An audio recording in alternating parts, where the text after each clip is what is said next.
Unlike ocean and air transport, land transport has generally remained partially available globally as roads have remained in operation, except in countries under severe lockdowns. Trucking capacity is strained because of additional demand for their services, especially food and medical supply. Transportation under lockdown, combined with reduced employee availability due to COVID-19 related restrictions, leading to high rates. Other economic sectors that require land transport, such as manufacturing, are generally not in full capacity because of lockdowns. As a result, spot road freight rates have fallen in some markets. Demand for rail services have grown because of higher air cargo freight rates, blank sales, and longer transit time for trucks. All have been affected by this global pandemic. In today's world, major success factor for economic prosperity, especially transportation services, are the functioning supply chains. So in the case of the modes of transportation, because of COVID-19, some of it were restricted. For example, bus owners are likely affected by this since they are unable to pick up passengers due to this lockdown. Some company transportation like J&T thrives during lockdown since people were unable to go out, so they consider it delivering and ordering it online.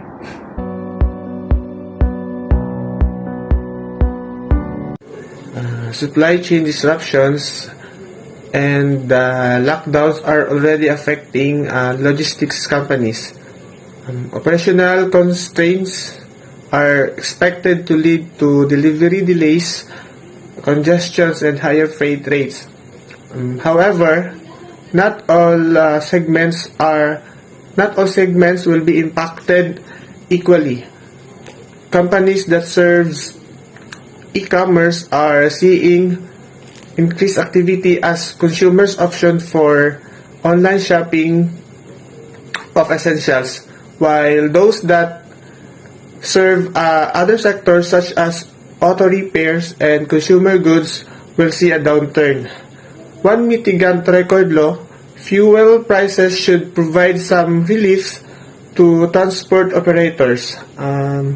Overall, the uncertainty will exert downward pressure on revenues. Months into the coronavirus pandemic with no end in sight, it's already clear that the economic consequences will be drastic.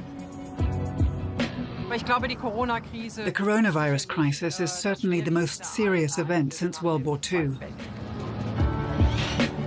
Germany's corporations have long profited from cheap labor in far-off countries.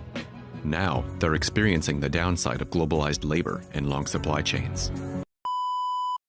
The wellness of the transport and logistics sectors can create growth opportunities, which at the moment are being hindered due to this pandemic.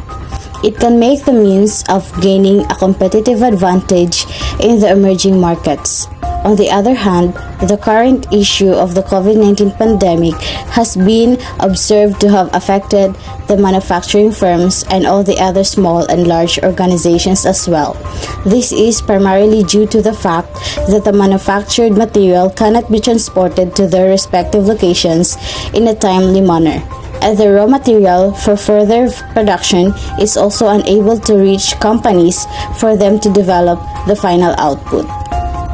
Several travel restrictions are also applicable for the truck drivers and the containers, which have led to a significant factor of various hardness for the career and have also resulted in a shortage and hindrance of operation in the industry.